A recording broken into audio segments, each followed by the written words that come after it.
Hey everyone, welcome back to MYC Women in Censored's Women in STEM podcast series. Today is a bit of a different episode. I'm not going to be talking about a famous woman in STEM, but instead I'm going to be interviewing them. Today I'm joined by Donna Buckley, president of the Maths Association of Western Australia, to get her insights of what it's like to be a woman in STEM.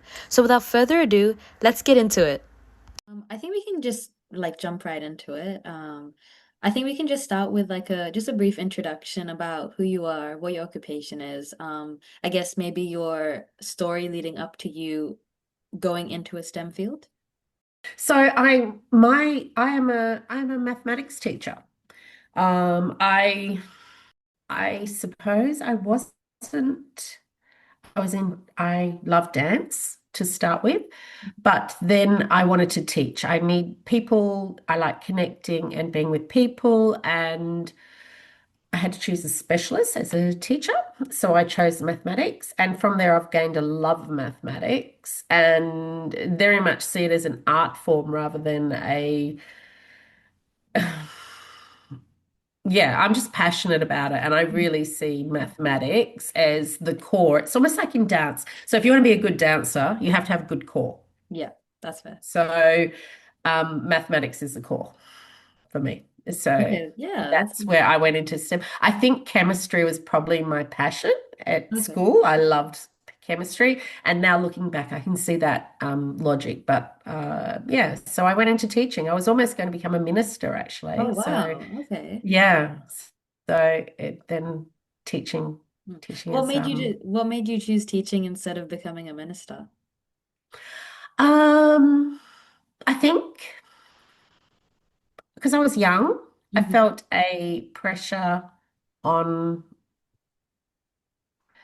a pressure if you're a minister that you are a pillar of the community and I wouldn't do if I did something wrong, Yeah, I could yeah, yeah, yeah, I yeah. felt that.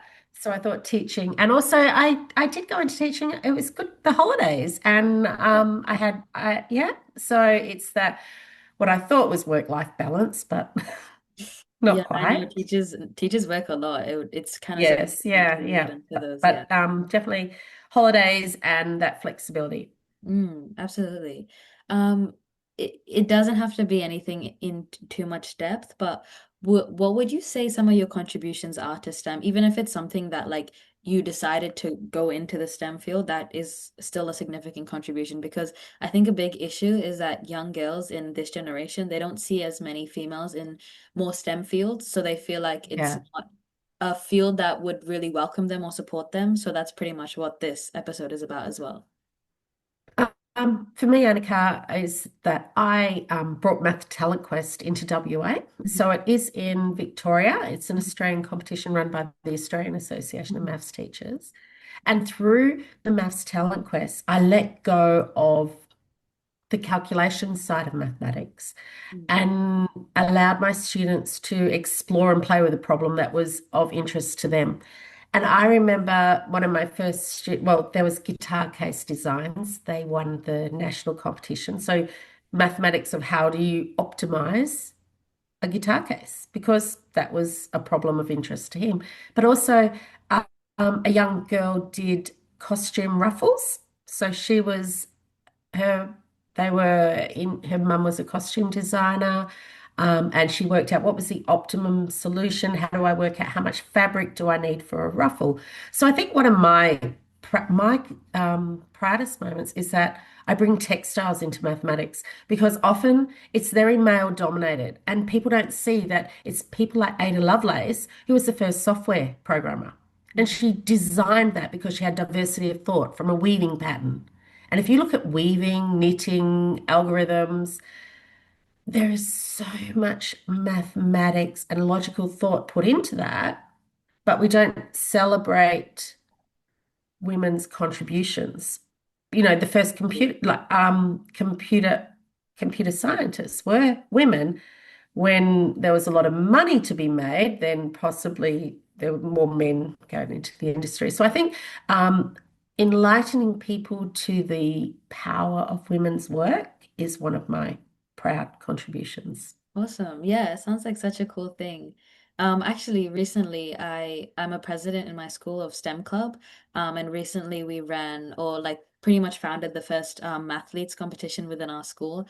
I would say a lot of the students in my school are very math inclined as well, very interested in that. So we kind of facilitated for that. We tried to make it as engaging as possible, but because it was more of a competition, there were definitely like more math heavy questions. But I definitely love the idea of how math is integrated within every aspect of your life, because I'm also interested in computers and stuff, and there's so many fields that you can go into and you're like, well, it has nothing to do with computers or math, but it's that type of idea and technology, it's in every field there is. Yeah, yeah, yeah. We automate, don't we? And yeah, and it's not about quick maths. The Mm, the the the misconception, the myth out there that quick maths is good maths, and it turns so many people off. And quick science, quick STEM is good STEM. The best problems take years, hundreds of years to solve. mhm. So we need to Exactly, yeah. change that mindset. Mhm. Um, just moving on with that story, what would you say your biggest challenges you faced were when you were going into your STEM path? Like it can be just an event that you were creating and you faced a challenge, or just in general with your career. I think there's imposter syndrome. We all have that. Mm, And I yeah. think there's you I suppose it is that quick maths. There's always going to be someone who is you look and you go, oh wow, they're so much better than me. And I do as through mathematics, I've gone into cybersecurity as well. And I look at these young people and they're putting on this, I'm like, I cannot do this. But that's the biggest challenge. It's getting over your own imposter syndrome. It's saying, okay, I don't know that yet, and keeping that growth mindset. Hmm. Okay, yeah, awesome. I definitely feel that. I think in general, especially in school, when you get into senior years, everyone's just comparing yourself with each other. And with like marks and grades, you feel like if you're not up in those ranks, then you're just not good at math or science. But I think there's such a broad range, and you don't necessarily have to be the best person in it to be good at it and to enjoy it. And we have to remember that school maths and science is very closed. It's not Yeah, the breadth of maths and science. And absolutely. yeah, and when like I speak to people who work in the field, it's about the creativity, the communication. That's what comes down to it. You need a strong core, which is, I suppose, you're developing at school, your core, your skills. But then from there, it's breadth. Absolutely. So I see that you're president of Maths Association of WA. How did you decide that was the opportunity for you, or for you to create that opportunity? And what's your favorite part of the job? Ah, okay. Um, I think one of the things, if you are going into a STEM field, is to join your professional association, connect with people, join the organizations, your STEM club, your student group. And I did that very early in my career. And through the support of my elders and their wisdom, they helped to become to bring in the Maths Talent Quest and support that. And they said, and they believed in me. And now I'm older and wiser, and it was my turn to give back to my community. Also, it steps me up into a leadership role. So it has stepped me out of my box because it's much more into the business rather than the education and the mathematics side of things. So um, I need to learn those side of things, finance and skills. Um, but it's part of the journey. And I love it. And what was your question? Part of the end of your question was What is your favorite part of the job? I get to talk to people about mathematics and communicate and say, hey, I get to talk to you, Annika. This is part of the favorite part of the job. Awesome, awesome. Um, do you have any words of wisdom for the younger generation, or things that when you look back on starting your STEM career, you were like, oh, maybe if I knew this piece of advice, or if I knew this beforehand, maybe things would have turned out differently or easier for me, in a sense. Yeah, I think I think being a teacher, I get to meet so many young people every year. So 100 plus students a year. And what I would say is put your hand up, just give it a go. Um, you're there, people, for young people, you have these opportunities. So I get to go on excursions with students, which you would not do as an adult, but as a high school student, people want to share and help you grow. And I think that is just just don't miss the opportunities if they come by and have fun. Have fun with it. Have fun, enjoy. Be you, be true to yourself. I think that's really important as well because don't have that imposter syndrome that I'm not as good as this person. And especially young women, like we see a lot of male role models, and therefore we need to act like this or we need to be this sort of person. But it's actually that diversity of thought and that creativity, like Ada Lovelace, who stepped up and said, well, hang on. I know a thing about weaving. How could we use that knowledge to create a computer program with binary numbers? So I think that confidence is what I would advise. And it's not a straight path. Yeah, absolutely. Um, in terms of things that you've created or events in your career, what would you say, in a sense, the biggest thing you've had to tackle was, and how did you kind of solve that issue? And how would you, in a sense, how would you, if a younger girl in STEM was facing an issue or a big event, how would you kind of help them and prompt them into tackling that issue and kind of overcoming that obstacle? I think bureaucracy, Annika, Mhm. systems, time. We'd have passion, we can have and probably non-STEM, non-science people. Mhm. And raising that awareness. That is a challenge. You think of the climate scientists, Mhm. and you're in this world of science and STEM, and you know and you're understanding, but not everybody is in that world. So it's about communication, and I think communication to be able to communicate science to a larger audience Mhm. is just a gift, and that way. I mean, I am a teacher. I believe that education is empowerment, and that is not for me. I have maths book club. I do a book club. I read. I'm still learning. I'm still growing. But I learn from the scientists who they do the PhD and they've got this amazing work that they have done, but then they put it into popular science, and then I'll read that.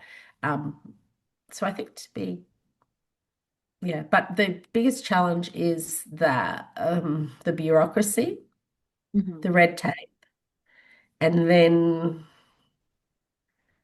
because at the end of the day, I, I don't know how long this interview is going to go for. For Take example, your think time. of Florence Nightingale, okay? Florence Nightingale was what we would consider the very first, she created the first graphs. She took data and put it into a graphical display so she could show the bureaucrats, which were many white men at that point in time, that men were dying before they even went to the war. But she had to do the numbers, she had to do the facts. So if we don't collect the data and do our statistical analysis, we can't change the bureaucracy, which will then make the world a better place. Mhm. So I suppose that's the challenge. And um, we're all still working towards that, but um, and sometimes you get knocked down, but you get back up again. Yeah, absolutely. Just come at the same problem that you see from a different direction. Yeah. Absolutely. So one final question. What are your hopes for the future for women in STEM? What would you like to see more For girls? women in STEM, Yeah, for women in for STEM. women in STEM.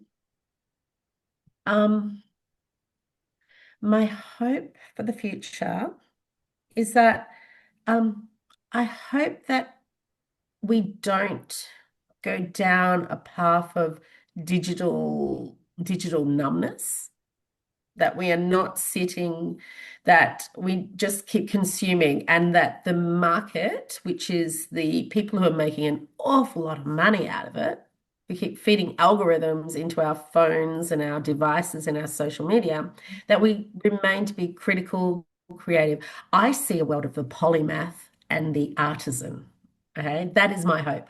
I want to see people who have a strong core in mathematics, but can put that into the arts or to science, and they are the Leonardo da Vinci. So we go back to our roots, but we also appreciate the hand woven product, not the quick. Like quick maths is not good maths, quick products are not good products. So though we have the tool of AI,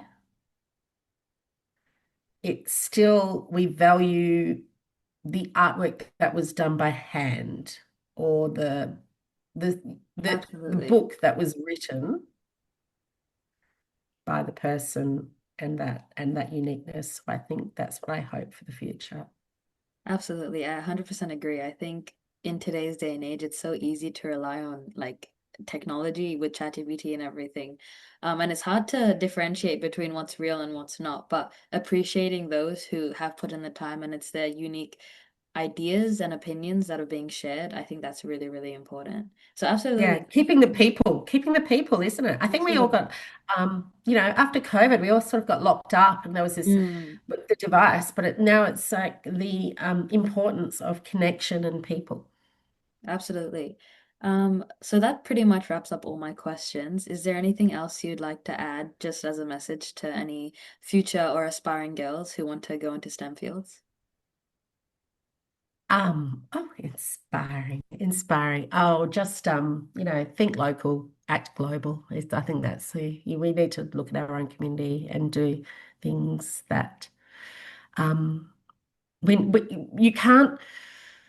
Yeah, if we think local, you need to be with your community, do the things like go out and make the difference. If you want to help with sustainability, go out and go to a tree planting, connect, be around the people who live in your community and grow from there. And then from those connections, we are in a global society, but you need to link it back to your local community. Absolutely. Thank you so much for this interview.